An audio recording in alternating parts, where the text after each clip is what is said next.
Starting a vending machine business in the UK sounds simple. Buy a machine, stock it with snacks, and start making money. But if you make certain key mistakes, it can completely ruin your profits, slow down growth, and even get you into legal trouble. I'm Megan, and in today's video, I'm breaking down the biggest vending machine business mistakes that could cost you thousands. Let's get into it. Mistake number 1, not separating personal and business finances. One of the first mistakes new vending machine business owners make is not keeping their business finances separate to their personal money. If you're running your vending machine business through your personal name and mixing expenses, you're making a huge mistake. You want to register your business as a limited company. You can do this on the Gov website through Companies House. This gives you liability protection, meaning if something goes wrong in your business, they can't come after your personal assets. Next, you want to get a UK business account. All your vending sales should go here, and all your vending related expenses should come from here. Why does this matter? If you mix your personal and your business finances, it makes taxes way harder, you can lose legal protection, and it makes it harder to get a business loan or credit. I've seen vending operators struggle to expand simply because they never set their finances up properly. Don't make this mistake. Set it up right from the start. Mistake number 2, choosing the wrong vending machine locations. Not all locations are going to be equal. One of the biggest mistakes new vending machine business owners make is picking the location without doing the research. Now, high foot traffic doesn't always equal high sales. Some places can look busy, but they might not use the vending machines. This could be a few factors. 1 being, is it a low income area? And 2,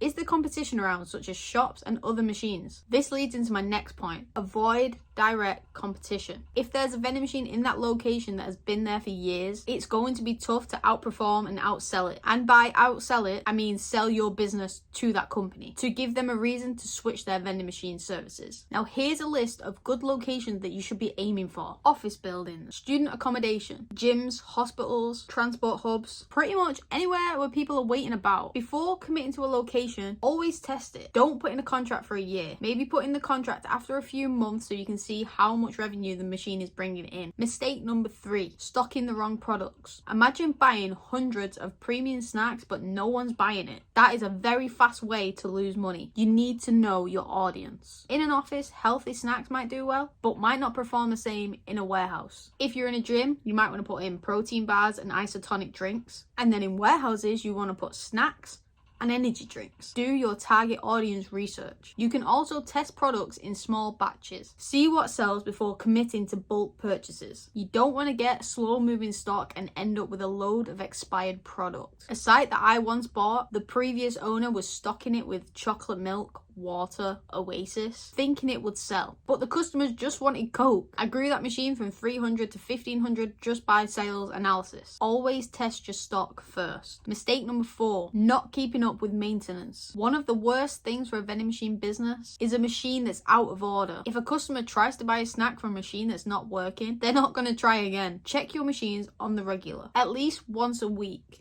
See if anything needs updating, resetting, or cleaning. Keep spare parts handy. Coin mechanisms and card readers can break at any time. So just keep a backup and learn how to do these sort of maintenance tasks yourself. Always respond quickly to breakdowns. Businesses won't want your vending machines if you're unreliable. Your reputation will be everything. Customers will not call you to tell you your machine is broken. They'll just stop using it. Regular maintenance keeps your machine making money. Mistake number 5, ignoring legal UK requirements. This is a mistake that can get your business shut down before it even takes off. People don't realize that vending machine businesses in the UK require proper registration and insurances. Register your business with the HMRC. You'll need to pay taxes whether you're running a sole trader or a limited company. Always double check the UK vending regulations. This could be like food hygiene checks. Make sure you're staying on top of VAT. If your revenue exceeds 85,000 a year, you'll need to register for VAT and charge it on certain products. A vending business is a real business, so treat it like one. The last thing you want to do is build up a great route, only having it shut down because you didn't follow the rules. Avoiding these mistakes will save you time, money, and stress throughout your vending machine journey. If you want to learn even more, make sure you click the first link in my bio to my free vending machine step-by-step business guide. And if you have any questions, give me a DM on Instagram or leave a comment below. I'll see you in the next video.